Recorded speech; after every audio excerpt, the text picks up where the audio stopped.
জয় গুরু। পরম প্রেমময় পরম দয়াল শ্রী শ্রী ঠাকুরের চরণে শত সহস্র কোটি আভূমি প্রণাম জানাই এবং আপনাদের প্রতি প্রত্যেককে জানাই আন্তরিক আনন্দিত জয়গুরু। আজকের আলোচনার বিষয়বস্তু হলো অনুরাগ। পূর্ববর্তী ভিডিওটিতে আমি ইষ্ট সম্পর্কে আলোচনা করেছিলাম। ওইরূপ মহৎ জীবনের কাছে যারা আসেন তারাই শান্তি পান, পথ পান আনন্দ। ঈশ্বরত্ব নিয়ে সাধারণ মানুষ মাথা ঘামায় না, কিন্তু ওই মহামানবকে ভালোবেসে স্বাভাবিকভাবেই তার মধ্যে জেগে ওঠে ঈশ্বরবোধ। আর সে ঈশ্বরবোধ জগৎকে বাদ দিয়ে অন্য একটা কিছু নয়। এই জগতের মানুষেরই সুখ দুঃখ হাসি কান্নার মধ্যেই তার অস্তিত্ব বোধ করা যায়। পবিত্র হাদিস শরীফের ঈমান কাণ্ডে আছেন, ফেরেশতাগণ হযরত মুহাম্মদ সম্বন্ধে বলেছেন, যে কেহ মানিবে মুহাম্মদকে সে মানিবে খোদাকে, আর যে কেহ অবাধ্যতা করিবে মুহাম্মদের সে অবাধ্যতা করিবে খোদার। দেখা যাচ্ছে নবী মুহাম্মদকে স্বীকার করা মানে স্বয়ং সৃষ্টিকর্তা খোদাকেই স্বীকার করা। মুহাম্মদ কর্মকে খোদারই কর্ম বলে জানতে হয়। ভগবান যিশুর আশ্বাসবাণী আবার শুনি, and whosoever shall receive me received not me but him that sent me. যারা আমাকে গ্রহণ করবে তারা আমাকে নয়, যিনি আমাকে প্রেরণ করেছেন তাকেই গ্রহণ করবে। একবার শ্রী শ্রী রামকৃষ্ণদেবের কাছে জনৈক সাধক জিজ্ঞাসা করেছিলেন, উপায় কি? ঠাকুর ছোট্ট অথচ পরিপূর্ণ কথায় উত্তর দিয়েছিলেন, গুরুবাক্যে বিশ্বাস। তার বাক্য ধরে গেলে ভগবানকে লাভ করা যায়।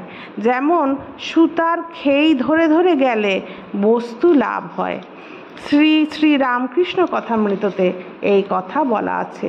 আবার কুরুক্ষেত্র সমরক্ষেত্রে মোহভাবাপন্ন অর্জুনকে গভীর সান্ত্বনার সুরে ভগবান শ্রীকৃষ্ণ বলেছিলেন, মন্মনা ভব মদোক্ত মদযাজি মাং নমস্কুরু। তুমি মদগত চিত্ত হও, আমার ভক্ত হও, আমার যাজন করো, আমাকে নমস্কার করো। এইভাবে আমাকেই শ্রেষ্ঠ আশ্রয় করে আমার সাথে যুক্ত হলে তুমি আমাকেই লাভ করবে। তাহলে দেখা যাচ্ছে ওই গুরু বা ইষ্টই হচ্ছেন অবলম্বন, যার মাধ্যমে মানুষ প্রকৃত কল্যাণের পথ লাভ করে।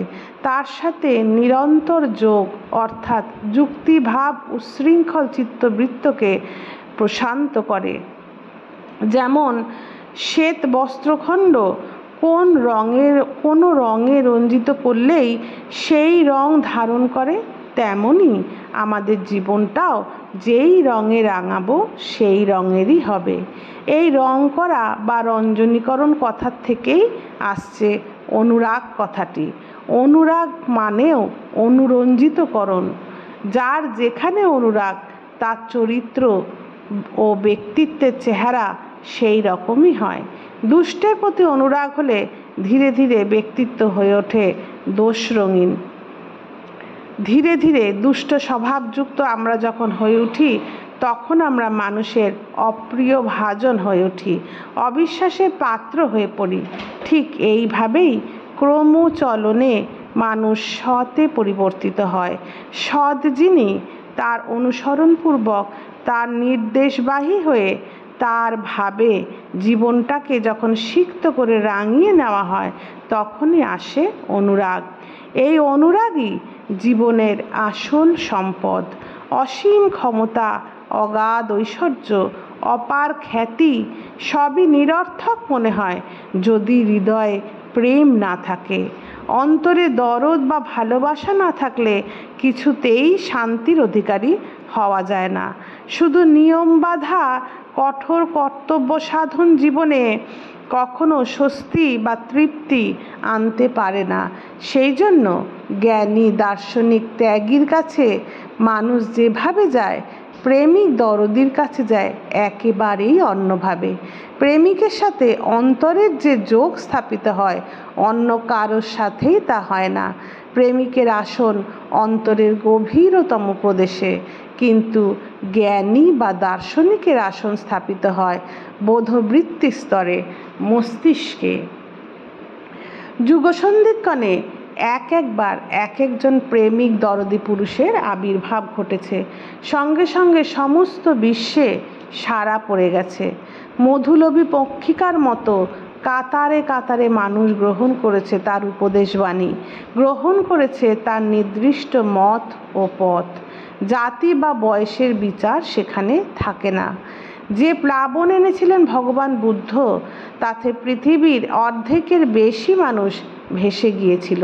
শ্রী গৌরাঙ্গদেবের প্রেমধর্মের বন্যায় আপামর জনসাধারণ উন্মত্ত হয়ে ছুটেছিল।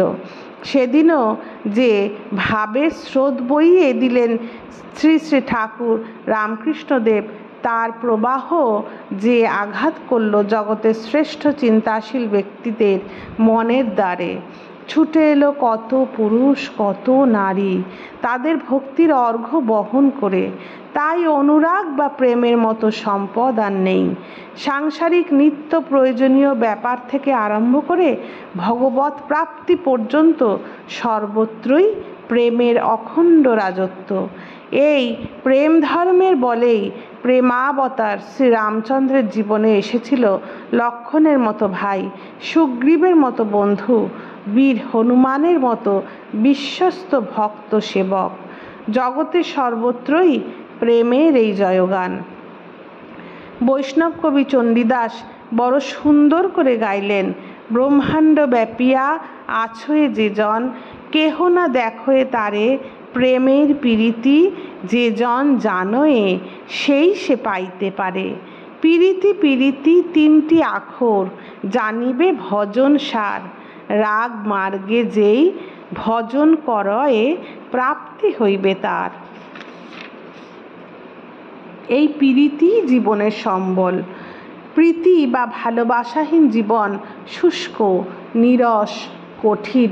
আবার সত্যিকারের প্রীতি কখনো রীতি ত্যাগ করো না। সত্যিকারের প্রীতি কখনোই রীতি ত্যাগ করে না, বিধিকে উল্লঙ্ঘন করে কখনোই চলে না। বিধি নির্দিষ্ট যে বিধান, প্রেম তারই অনুগমন করে, কারণ সেখানে থাকে কৃষ্ণেন্দ্রীয় প্রীতি ইচ্ছা, অর্থাৎ ইষ্টেন্দ্রীয় প্রীতি ইচ্ছা। ভালোবাসা মানেও তাই, ভালোতে বাসা বা বাস করা, ভালো করা। কিন্তু ভালো করা নেই, কল্যাণ অনুধাবন নেই, ইষ্ট চিন্তা নেই, অথচ প্রেম আছে, এ কথাও যা, সোনার পেতলে ঘুঘুও তাই। সেক্ষেত্রে আত্মেন্দ্রিয় প্রীতি ইচ্ছাই প্রথম ও প্রধান হয়ে ওঠে। তাই তা কামের বিভিন্ন রূপ। এরই কবলে পড়ে আমরা অনেক সময় কামকে প্রেম বলে মনে করি, ফলে যা চাই তা কোনোদিনই পূর্ণরূপে পাওয়া হয়ে ওঠে না। কাম পঙ্কিল আবর্তের সৃষ্টি করে মঙ্গলের পথ রুদ্ধ করে, বাধায় অবসন্ন হয়। কিন্তু প্রেম তার পথের সকল বাধা অপসারিত করে প্রেমাস্পদকে স্বর্গীয় বিমল আনন্দের অধিকারী করে তোলে।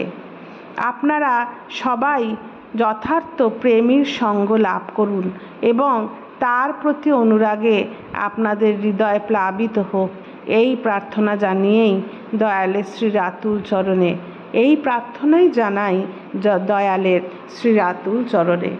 আজ এই পর্যন্তই থাক। জয় গুরু। বন্দে পুরুষোত্তমম।